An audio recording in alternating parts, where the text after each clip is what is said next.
صرف 3 دن انا اعطینا کل کوثر اس ترتیب کے ساتھ پڑھ لو، اگر آپ 10 لاکھ بھی مانگو گے تو نہ ملا تو میری پٹائی کر دینا، انشاءاللہ دولت بارش کی طرح برسے گی۔ بسم اللہ الرحمن الرحیم۔ محترم ناظرین کرام، آج میں آپ کو بالکل آسان سا وظیفہ بتاؤں گا۔ جو بھی میرے بھائی بہن رزق کی تنگی کی وجہ سے پریشان ہیں اور چاہتے ہیں کہ ان کے پاس بھی بے تحاشا مال و دولت ہو جیسا کہ دوسرے لوگوں کے پاس ہوتا ہے، تو آپ اس وظیفے کو لازمی کر لیں۔ پھر اللہ تبارک و تعالیٰ کے فضل و کرم سے دیکھتے ہی دیکھتے آپ کے رنگ ڈنگ ہی بدل جائیں گے، اور میرے اللہ کے فضل و کرم سے آپ کے گھر میں اور کاروبار میں خوب برکتیں اور فضیلتیں نازل ہوں گی۔ اگر آپ بے روزگار ہیں اور چاہتے ہیں کہ اللہ پاک آپ کو بھی کوئی اچھا سا روزگار عطا فرمائے، یا گھر میں جوان بیٹیاں بیٹھی ہوئی ہیں ان کی شادی بھی کرنی ہے، یا ان بیٹیوں کے رشتوں کے مسئلے مسائل ہیں، کسی اچھی جگہ پر رشتہ نہیں ہو رہا، آپ کو بے اولادی کا مسئلہ ہے، غرض جو کوئی بھی آپ کا مسئلہ ہے، صرف اللہ پر توکل کر کے آپ اس وظیفے کو کر لیں، انشاءاللہ اللہ پاک آپ کی ضرور مدد فرمائیں گے۔ جو بھی میرے بھائی بہن شدید پریشان ہیں اور کہتے ہیں کہ ان کے نصیب میں دولت نہیں ہے، تو انشاءاللہ ان کے نصیب میں ایسی دولت آئے گی کہ وہ یقین ہی نہیں کر سکیں گے۔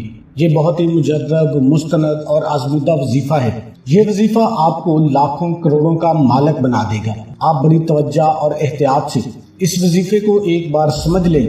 اگر کوئی میرا بھائی یا بہن قرضوں میں ڈوبے ہوئے ہیں تو یہ وظیفہ کر لیں، انشاءاللہ اللہ پاک آپ کو اس قرض سے نجات عطا فرمائیں گے۔ ایک مرتبہ آپ یہ وظیفہ کریں گے، پھر انشاءاللہ آپ کے رزق کے جتنے بھی مسئلے مسائل ہیں وہ حل ہو جائیں گے۔ جو بندہ کافی عرصے سے بے روزگار ہے، جو بہت عرصے سے گھر میں ہی ہاتھ پہ ہاتھ دھر کے بیٹھا ہوا ہے، صرف یہی سوچ رہا ہے کہ اب آگے میرا کیا ہوگا، وہ کوشش تو بہت کرتا ہے، دن رات محنت مشقت میں لگا رہتا ہے، لیکن اس کو کوئی فائدہ یا کوئی خاص رزلٹ نہیں ملتا، کہیں پہ جاب بھی نہیں ملتی۔ جب بھی کسی کام کو کرنے کے لیے اس میں ہاتھ ڈالتا ہے تو اس میں صرف نقصان ہو جاتا ہے، نفع تو کسی کام میں نہیں ہوتا۔ تو محترم ناظرین، آج ہم آپ کو جو وظیفہ بتانے لگے ہیں، میں پوری گارنٹی سے کہتا ہوں کہ انشاءاللہ تعالی مجھے اللہ پاک کی ذات پر پورا یقین، اعتماد اور بھروسہ ہے کہ آپ لوگ بھی صرف اور صرف اللہ پاک کی ذات پر ہی یقین کرتے ہیں۔ مکمل وظیفہ کر لیں۔ آپ کوئی بھی وظیفہ کرتے وقت دل میں وسوسے اور کسی بھی قسم کا شک شبہ نہ رکھا کریں، خوب دعا کیا کریں، اس مسئلے کے حل کے لیے محنت اور جستجو بھی کیا کریں۔ یہ نہ ہو کہ آپ صرف وظیفے کرتے رہیں اور گھر میں ہی چارپائی پر چڑھ کر بیٹھ جائیں، بلکہ مکمل کوشش بھی کریں، 5 وقت کی نماز بھی ادا کریں، پھر اللہ پاک آپ کی ایسے طریقے سے مدد کریں گے، آپ کے اوپر ایسا کرم ہوگا کہ پوری دنیا حیران اور پریشان رہ جائے گی۔ جو لوگ آج آپ کو دھتکار رہے ہیں، آپ کو اپنے قریب نہیں آنے دیتے، یا آپ سے نفرت کرتے ہیں غربت کی وجہ سے، آپ کو دیکھتے ہی ایک طرف ہو جاتے ہیں، جو لوگ آج آپ کا مذاق اڑا رہے ہیں، وہ لوگ بھی خود آپ کے پاس آئیں گے، کیونکہ جب آپ کے پاس دولت آ جائے گی تو وہ لوگ بھی آپ کے آگے پیچھے گھومنا شروع ہو جائیں گے، جو آج آپ کی غربت اور مفلسی کا مذاق بنا رہے ہیں۔ پھر وہ لوگ بھی آپ کو سر پہ بٹھا لیں گے اور آپ کی قدر و قیمت کو سمجھیں گے۔ جب بھی آپ لوگ یہ وظیفہ کرنے لگے تو اس وظیفے کے لیے کوئی خاص ایسی پابندی نہیں ہے، آپ کسی بھی نماز کے بعد یہ وظیفہ بآسانی کر سکتے ہیں، چلتے پھرتے بھی آپ یہ وظیفہ کر سکتے ہیں، جب بھی آپ کو وقت ملے، کام مکمل ہونے تک یہ وظیفہ ہر روز کرنا ہے۔ لیکن بہتر یہ ہے کہ آپ پہلے 2 رکعت نفل نماز صلاۃ الحاجات کی پڑھ لیں اور اپنے گناہوں کی معافی مانگ لیں، کیونکہ بہت سارے ایسے مسائل ہوتے ہیں، بہت ساری ایسی پریشانیاں ہوتی ہیں، بہت ساری ایسی رکاوٹیں ہوتی ہیں جو انسان کے اعمال کی وجہ سے ہوتی ہیں۔ رزق کی بندش بھی انسان کے گناہوں کی وجہ سے ہوتی ہیں۔ چھوٹے چھوٹے ایسے گناہ ہوتے ہیں، کسی کی دل آزاری ہو گئی، کسی کی چغلی ہو گئی، کسی کی غیبت ہو گئی، کوئی ایسے گناہ ہیں جو ہاتھوں سے ہو جاتے ہیں، کوئی ایسے گناہ ہیں جو آنکھوں سے ہو جاتے ہیں، کوئی ایسے گناہ ہیں جو پاؤں سے ہو جاتے ہیں۔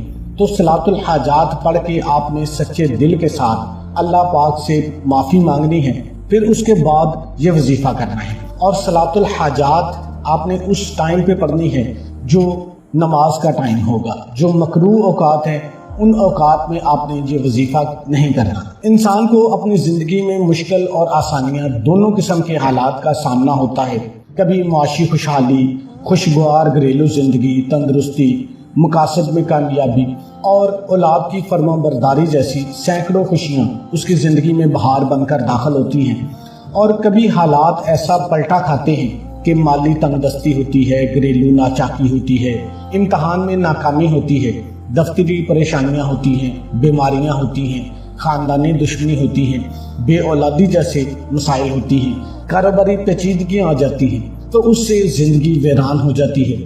تو اس لیے ہمیشہ پروردگار سے آپ نے مصیبت اور دکھ سے پناہ کی دعا کرتے رہنا ہے، اور ہر حال میں اللہ پاک کا آپ نے شکر ادا کرنا ہے۔ تو اس عمل کو آپ کسی بھی وقت کر سکتے ہیں۔ آپ نے 2 رکعت نفل نماز صلاۃ الحاجات کی پڑھنے کے بعد آپ نے اسی جگہ پہ بیٹھ جانا ہے، اور سب سے پہلے آپ نے اعوذ باللہ من الشیطان الرجیم بسم اللہ الرحمن الرحیم 3 مرتبہ آپ نے پڑھ لینا ہے۔ لیکن یہ یاد رہے کہ جس جگہ آپ یہ عمل کر رہے ہیں وہ جگہ پاک صاف ہونی چاہیے اور شور بالکل نہیں ہونا چاہیے۔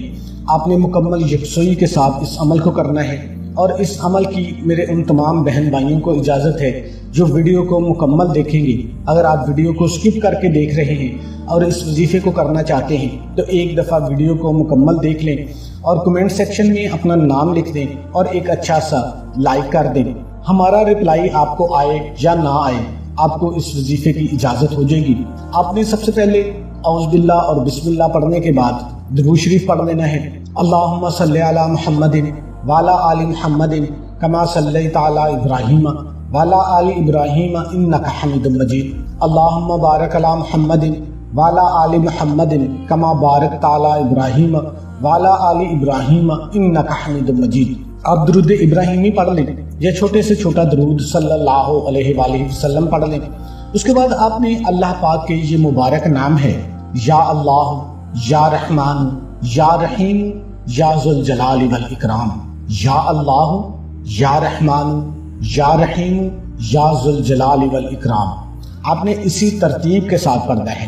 ان چاروں کو ملا کر پڑھا جائے گا تو ایک شمار کیا جائے گا، یعنی یا اللہ، یا رحمان، یا رحیم، یا ذوالجلال والاکرام۔ آپ نے ایک دانہ تسبیح کا آگے کر دینا ہے۔ ان چاروں کو آپ نے مکمل پڑھنا ہے، اور ایک پوری تسبیح 100 دانوں والی آپ نے تسبیح پڑھنی ہے۔ آپ اس سے زیادہ بھی پڑھ سکتے ہیں، لیکن جو سب سے کم تعداد ہے وہ 100 مرتبہ ہے۔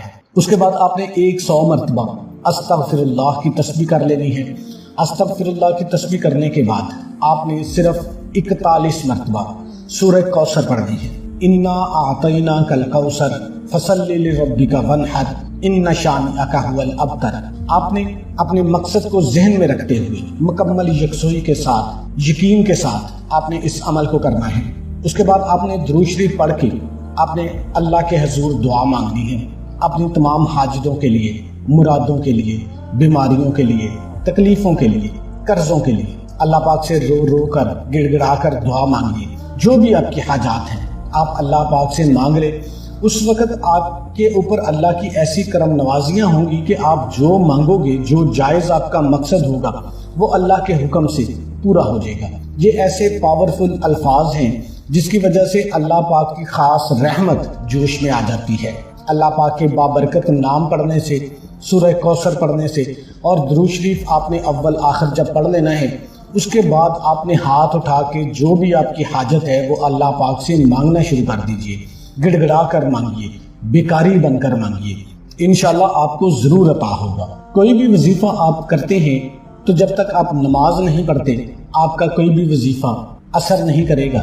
تو اس لیے آپ نے 5 وقت کی نماز لازمی ادا کرنی ہے، کچھ نہ کچھ صدقہ خیرات لازمی کر دیا کریں۔ تمام دوستوں سے گزارش ہے کہ اللہ کے 99 ناموں میں سے ایک نام کمنٹ میں لازمی ٹائپ کریں۔